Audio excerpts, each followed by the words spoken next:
बिस्मिल्लाहिर्रहमानिर्रहीम। अस्सलाम वालेकुम स्टूडेंट्स। आप में से कुछ स्टूडेंट्स को मैंने पावर पॉइंट प्रेजेंटेशन प्रिपेयर करने के लिए दी थी और उनमें से एक प्रेजेंटेशन प्रिपेयर की है ईमान फातिमा ने on the topic of food chain and food web. हम इकोसिस्टम का चैप्टर स्टडी कर रहे थे जिसके अंदर हमने बहुत सारी डेफिनेशन स्टार्टिंग में स्टडी की हैं जो कि इंट्रोडक्शन के अंदर मौजूद थी, जैसे कि स्पीशी, हैबिटेट, कम्युनिटी, पॉपुलेशन और इनकी आपस में इंटरेक्शन किस तरह से होती है ऑर्गेनिज्म की। सो इन डेफिनेशंस के बाद नेक्स्ट टॉपिक जो है हमारा वो है food chain and food web. So first of all, what is food chain?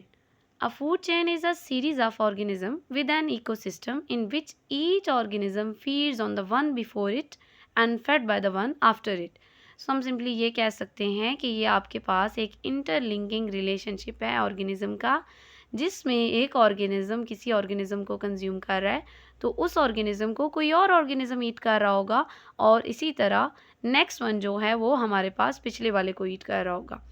जो सीरीज ऑफ स्टेप्स हमारे पास क्रिएट होते हैं इनको हम फूड चेन का नाम देते हैं।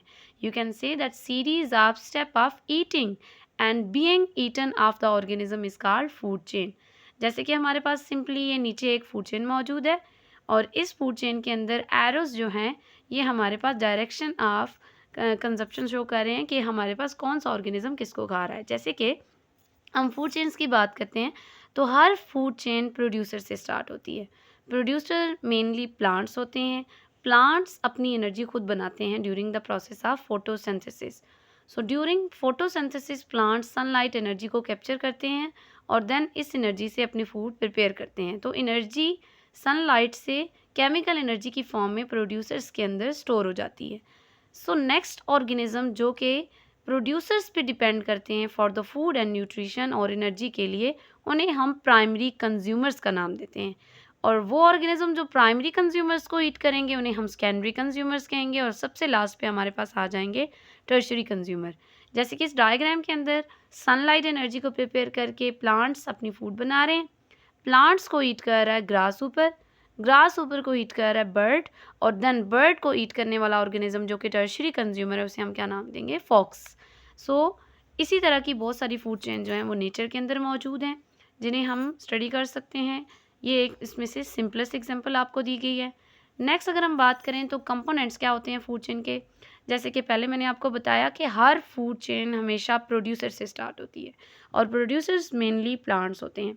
देन जो प्लांट्स को ईट करते हैं ऑर्गेनिजम्स उन्हें हम प्राइमरी कंज्यूमर्स कहते हैं और प्राइमरी कंज्यूमर्स के बाद नेक्स्ट ऑर्गेनिज्म जो प्राइमरी कंज्यूमर्स को ईट करते हैं उन्हें हम सेकेंडरी कंज्यूमर्स कहेंगे और जो सबसे लास्ट लेवल है फूड चेन का उस पर मौजूद होते हैं टर्शरी कंज्यूमर जो कि सेकेंडरी कंज्यूमर्स को ईट करते हैं। Next is food web. अगर बहुत सारी फूड चेन्स आपस में इंटरेक्ट कर रही हैं, इंटरलिंक हैं एक दूसरे के साथ, तो वो एक कम्प्लेक्स सा नेटवर्क बनाती हैं, एक कम्प्लेक्स सिस्टम बनाती हैं जिसे हम क्या कह देते हैं, नाम देंगे हम इसको फूड वेब का। फूड वेब क्या है? This is the highly complicated food chain interaction with one another. ठीक है, आपके पास बहुत सारी फूड चेन अगर किसी ना किसी पॉइंट पे एक दूसरे से लिंक हो रही हैं तो ये जो लिंकिंग बनती है इसको हम फूड वेब का नाम देंगे। फॉर एग्जांपल इकोसिस्टम के अंदर हमारे पास हर फूड वेब भी प्रोड्यूसर से ही स्टार्ट होगी, लेकिन ज़रूरी नहीं है कि प्रोड्यूसर्स को ईट करने के लिए सिर्फ और सिर्फ एक ही प्राइमरी कंज्यूमर मौजूद हो, बल्कि बहुत से प्राइमरी कंज्यूमर्स मौजूद होंगे और इसी तरह एक प्राइमरी कंज्यूमर के लिए सिर्फ एक सेकेंडरी कंज्यूमर होना ज़रूरी नहीं है, बल्कि एक से ज़्यादा सेकेंडरी कंज्यूमर्स भी हो सकते हैं। ये इंटरलिंकिंग एक तरह से पाथ बन जाता है या एक चेन क्रिएट हो जाती है और इसे हम अब फूड चेन नहीं बल्कि फूड वेब का नाम देते हैं। नेक्स्ट ट्रॉपिक लेवल की बात की जाए तो फूड वेब के ट्रॉपिक लेवल भी बिल्कुल फूड चेन की तरह ही हैं। हमारे पास यहाँ पे जो फर्स्ट ट्रॉपिक लेवल है वो हमेशा प्रोड्यूसर से ही स्टार्ट होगा और प्रोड्यूसर्स मेनली प्लांट्स होंगे।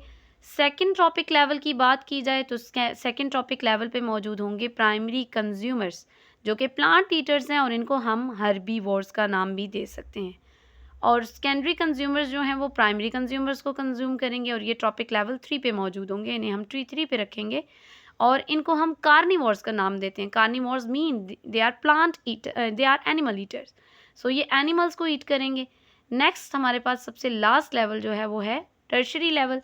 टर्शरी जो ट्रॉपिक लेवल है उस पर हमारे पास सेकेंडरी कंज्यूमर्स मौजूद होते हैं जो कि कार्निवोर्स को या एनिमल ईटर्स को ईट कर रहे होते हैं। और इसी तरह मे बी ये हमारे पास 5th लेवल भी मौजूद हो सकता है इसके अंदर। यहाँ पे एक डायग्राम शो की गई है जिसमें हमारे पास डिफरेंट ट्रॉपिक लेवल डिस्प्ले किए गए हैं। सबसे पहले हमारे पास प्लांट्स मौजूद हैं, प्लांट्स को ग्रास ऊपर भी हीट कर रहा है और स्क्विरल भी हीट कर रही है। इसके बाद हमारे पास नेक्स्ट सेकंड लेवल पे जाएं तो प्राइमरी कंज्यूमर्स को ईट करने वाले मौजूद हैं हमारे पास सेकेंडरी कंज्यूमर्स, जो कि स्कॉर्पियो, ईगल ये आगे हैं हमारे पास, और फॉक्स। और 4th लेवल पे हमारे पास सेकेंडरी कंज्यूमर्स को ईट करने वाले ऑर्गेनिज्म हैं जिसमें फॉक्स मौजूद है और ईगल भी मौजूद है। ये ना सिर्फ सेकेंडरी को कंज्यूम कर रहे हैं बल्कि प्राइमरी कंज्यूमर्स को भी कंज्यूम कर रहे हैं। सो ये एक इंटरलिंकिंग, एक कनेक्शन सा बन जाता है जिसे हम अब फूड चेन नहीं बल्कि फूड वेब का नाम देंगे। ऑटोट्रॉफ से शुरू होती है ये फूड वेब, नेक्स्ट लेवल पे हर्बीवोर्स, नेक्स्ट लेवल पे कार्निवोर्स जिनको हम प्राइमरी कार्निवोर्स कहेंगे, एनिमल ईटर, और सबसे लास्ट लेवल पे भी हमारे पास हमेशा कार्निवोर्स ही आते हैं जिन्हें हम क्या नाम देते हैं, सेकेंडरी कार्निवोर्स।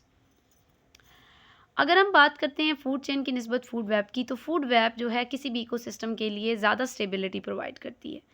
इसके अंदर क्योंकि बहुत सारे पाथवेज एक दूसरे से कनेक्टेड होते हैं और एक ऑर्गेनिज्म के लिए सिर्फ और सिर्फ एक चेन अवेलेबल नहीं होती बल्कि बहुत सारे अल्टरनेटिव पाथवे मौजूद होते हैं किसी भी ऑर्गेनिज्म को इस वेब के अंदर, तो एक तरह से हम ये कह सकते हैं कि उसकी फूड डिपेंडेंसी जो है वो इंक्रीज़ हो जाती है। उसके लिए फूड के अल्टरनेटिव पाथवे अवेलेबल होने की वजह से इकोसिस्टम भी स्टेबल रहता है। यहाँ पे हम एग्जांपल देते हैं, एक नेक्स्ट पिक्चर मैं आपको शो कर रही हूँ। इस पिक्चर के अंदर सबसे पहले हमारे पास फर्स्ट लेवल पे मौजूद हैं प्राइमरी कंज्यूमर, जिसमें है ग्रास, T1 लेवल पे मौजूद है। और इसको कंज्यूम करने वाले जो प्लांट ईटर हैं वो हैं बीटल, रैट, रैबिट्स। और रैबिट्स, रैट और बीटल के बाद हमारे पास नेक्स्ट लेवल पे सेकेंडरी कंज्यूमर्स आ रहे हैं, फॉक्स, ऑल और डॉग। डॉग जो है टर्शरी कंज्यूमर भी है बिकॉज ये ऑल को ईट कर रहा है। सो इन कनेक्शंस की अगर हम बात करें तो ये कनेक्शन इंटरलिंक है। जैसे कि हमारे पास ऑल की अगर हम बात करें तो इसका प्रे जो है सिर्फ और सिर्फ रैबिट नहीं है बल्कि ये माइस के ऊपर भी डिपेंड कर रहा है। और रैबिट को खाने के लिए सिर्फ ऑल मौजूद नहीं है बल्कि फॉक्स भी इसके ऊपर डिपेंड कर रही है। और इन टर्न अगर हम बात करते हैं बीटल की, तो बीटल को फॉक्स भी खा रही है और साथ में ओल भी खा रही है। सो यहाँ पे हमारे पास ऑर्गेनिज्म एक दूसरे से फूड के लिए इंटरलिंकिंग सी कनेक्शन बना रहे हैं या चेन बना रहे हैं और इसे हम फूड वेब का नेम देंगे। अब जहाँ तक बात आती है स्टेबिलिटी की, तो फूड वेब से कैसे स्टेबिलिटी मिल रही है। फॉर एग्जाम्पल हम बात करते हैं कि अगर ओल स्प्रे कर रहा है रैबिट के ऊपर भी और माइस के ऊपर भी, और अगर किसी वजह से रैबिट की पॉपुलेशन डिक्रीज़ हो जाती है, फॉर एग्जांपल हम ये कहते हैं कि वेजिटेशन कम हो गई है, प्लांट्स कम हो गए हैं, तो ऑटोमेटिकली इसका रिजल्ट क्या होगा, रैबिट्स की पॉपुलेशन डिक्रीज़ हो जाएगी। रैबिट्स की पॉपुलेशन डिक्रीज़ होगी तो इसका मतलब क्या है, अब रैबिट्स की कंजप्शन जो है प्लांट्स की वो कम हो गई है, प्लांट्स को वो कम ईट कर रहे हैं क्योंकि उनका नंबर कम हो गया है, तो ऑटोमेटिकली अब प्लांट्स का नंबर इंक्रीज़ होना शुरू हो जाएगा। और प्लांट्स इंक्रीज़ होंगे तो माइस की पॉपुलेशन इंक्रीज़ होना शुरू हो जाएगी। क्यों? क्योंकि ज़्यादा से ज़्यादा हाइडिंग प्लेसेस अवेलेबल होंगी अब माइस के लिए। माइस की पॉपुलेशन इंक्रीज़ होने की वजह से अब ओल के लिए एक अल्टरनेटिव पाथवे अवेलेबल हो गया कि अब वो सिर्फ रैबिट पे डिपेंड नहीं कर रहा बल्कि उसकी कंसंट्रेशन किसकी तरफ डाइवर्ट हो जाएगी, माइस की तरफ। और इसी तरह अब क्योंकि रैबिट्स को ओल की तरफ से कम ख़तरा है तो उनकी पॉपुलेशन भी आहिस्ता आहिस्ता इंक्रीज़ होना शुरू हो जाएगी और दोबारा से उनका जो लेवल है वो मेंटेन हो जाएगा। तो सबसे पहले आल दो हमारे पास रैबिट की पॉपुलेशन कम होना शुरू हो गई थी, लेकिन फूड वेब की वजह से उनकी स्पीशी का नंबर दोबारा रीबिल्ड हो जाएगा, दोबारा से वो अपना नंबर मेंटेन कर लेंगे। सो इस तरह से नेचर के अंदर एक बैलेंस मेंटेन रहेगा। Thank you so much students.